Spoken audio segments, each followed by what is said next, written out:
Maju tak gentar membela yang benar.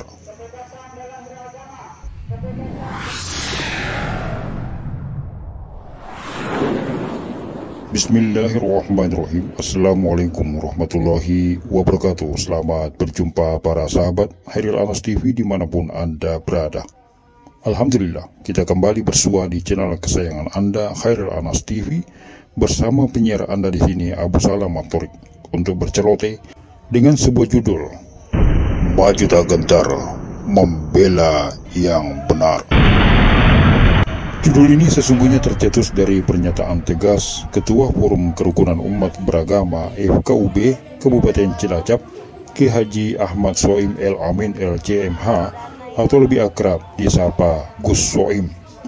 Sebuah pernyataan tegas yang terungkap sebagai bentuk respon terhadap kebandelan yang diperlihatkan oleh warga LDII Sindang Sari, Kecamatan Majenang, Kabupaten Cilacap, Jawa Tengah, yang bersikeras menduduki dan menguasai tanah wakaf berupa sebidang lahan dengan bangunan masjid di atasnya yang merupakan wakaf dari seorang purnawirawan polisi mantan Kapolda Jawa Tengah, Komjen Pol Purnawirawan Nur Faizi Suwandi, kepada Majelis Wakil Cabang NU MWCNU Majenang yang diperuntukkan kepada seluruh kaum muslimin Sindang Sari dan sekitarnya.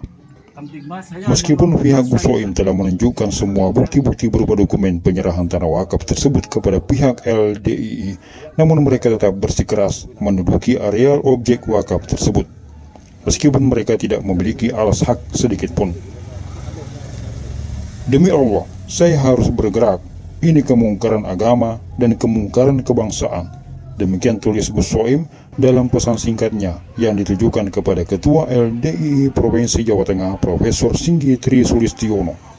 Sebelumnya, Ketua organisasi yang menaungi pengikut Islam Jamaah di Majenang itu mengajak Gus Soim untuk berpikir jernih melalui pesannya yang tertulis, "Mari kita berpikir jernih, di mana selama ini kita bisa hidup rukun berdampingan dan bekerja sama dengan baik." Sebuah pesan singkat yang sesungguhnya berisi permintaan kepada Gus Soim untuk supaya diam dan tidak mempersoalkan status serta keberadaan Masjid Saifur Rahman itu. Namun, respon Gus Soim dengan tegas menyatakan dirinya tidak mungkin diam melihat suami istri dipaksa bercerai karena keluar dari Islam Jamaah. Anak dan orang tua harus putus haknya hanya karena keluar dari Islam Jamaah, bahkan harus putus hak warisnya. Bagaimana mungkin saya diam melihat saudara perempuan saya tidak boleh menikah dengan pengikut Islam Jamaah dengan menggunakan dalil ayat musyrikat, tulis Gus Soim. Seharusnya Prof. Singgila yang diajak untuk berpikir jernih, menggunakan akal sehat serta kemampuan intelektualnya dalam melihat kedunguan yang membelenggu kaum Islam Jamaah menyikapi kebandelan umat yang ada di bawah binaannya itu, yang dengan membabi buta menerjang semua norma-norma, baik norma kemasyarakatan, aturan kenegaraan, serta syariat keagamaan itu. Dalam kasus sengketa Masjid Saifur Rahman, kubu LDII berkali-kali mengkhianati kesepakatan. Mereka menolak berdiri berdampingan, justru mendirikan tembok sebagai batas pemisah. Demi Allah, saya harus bergerak.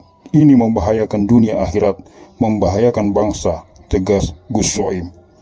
Bagaimana mungkin kita diam dan membiarkan mayoritas umat muslim diharamkan hidupnya hanya lantaran tidak berbaiat kepada Amir Islam Jamaah? Seharusnya persoalan akidah inilah yang diperbincangkan secara jernih, karena berpangkal dari situlah konflik perseteruan antara kaum Islam Jamaah LDII dengan kaum muslimin Sindang Sari bermula.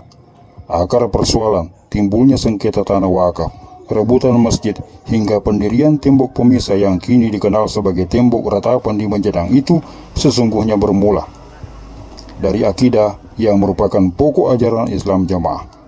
Dan itu jelas tidak boleh didiamkan, karena pemahaman seperti itu merupakan ideologi radikal yang bertentangan dengan ideologi Pancasila, membahayakan akhirat, membahayakan dunia, bangsa, dan negara. Tingkat kebahayaannya ada 3 pokok kebahayaan dalam ajaran Islam Jamaah. Bahaya sifatnya keagamaan.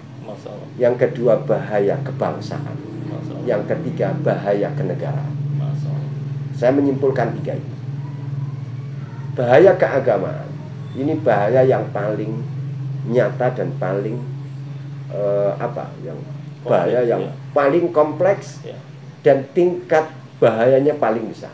Makanya Nabi sampai mengajarkan kita berdoa, Allahumma la taj'al musibatana fi dinina wa la taj'alid dunya akbar hammina wa la mablagha ilmi. Itu doa Nabi. Ya Allah, saya minta janganlah engkau menimpakan musibah kepada kami berupa musibah agama. Jadi orang yang tertimpa fitnah Islam jamaah, yang masuk di dalam Islam, agamanya terkena musibah. Masya Allah. Kalau sudah musibah agama, tingkat bahayanya dunia akhirat. Nah, bahaya agamanya apa? Dari semua sisi. Aqidatan wa syariatan, Islam jamaah itu musibah. Masya Allah. Aqidatan, contoh saya mengatakan itu. Saya bicara dari sisi akidah. Ini musibah besar dalam akidah. Kenapa? Karena saudara-saudara kita yang ada di Islam jamaah itu dalam beragama, tujuan utamanya itu masuk surga, selamat dari neraka. Enggak, harusnya apa? La ilaha illallah. Tujuan beragama itu menyembah, menghamba hanya kepada Allah. Untuk menghamba harus mengenal Allah. Pernahkah Anda waktu di Jokam, waktu di Islam dikenalkan siapa Allah? Apa sifat-sifat Allah? Bagaimana? Ayo. Tidak, karena memang fitnah agama ini musibah.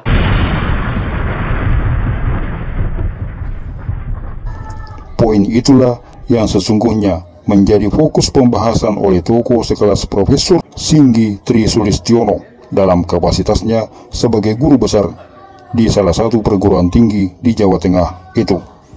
Sebab bila saja ajaran takfiri Jokam Islam Jamaah LDII tidak membahayakan kehidupan berbangsa, maka tidak mungkin Jaksa Agung mengeluarkan fatwa larangan ajaran Islam Jamaah ini di tahun 1971 silam.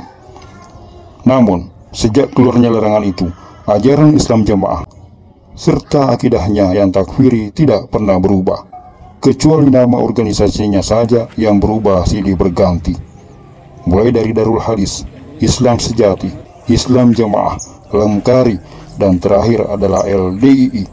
Namun ajaran serta akidahnya dari dulu hingga kini tetap sama, bahwa kaum muslimin di luar golongannya adalah kafir dan najis.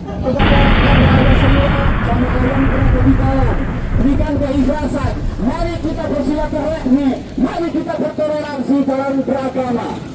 Kalau Anda ketahui bahwa di dalam agama tersebut itu tidak ada bentuk golongan eksekutif, Nabi Muhammad itu memberikan satu toleransi. Jangan sampai salah pemikiran, jangan sampai salah pemahaman, jangan sampai salah keyakinan. Yang paling utama adalah khairunas anfa'ulinnas, bermanfaat untuk orang lain. Oleh karena itu kami mohon pada saat ini ada semuanya di dalam, mari kita junjung bersama-sama nilai-nilai agama yang begitu luar biasa yang dibawa oleh Kanjeng Nabi untuk rahmatan lil alamin. Wahai para golongan-golongan yang berada di dalam, ayo bukalah pintu hati kalian. Ketika diperhadapkan dengan itu semua, sang profesor itu mati langka dan diam 1000 bahasa. Kemanakah gerangan akal sehat menghilang? Di mana kemampuan intelektual terberangkas? Mengapa tidak dimanfaatkan untuk kemaslahatan umat, Prof?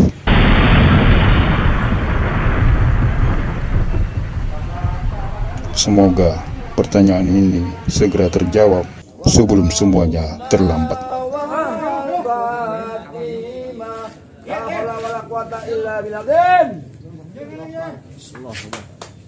Sekian celotehan. Assalamualaikum warahmatullahi wabarakatuh.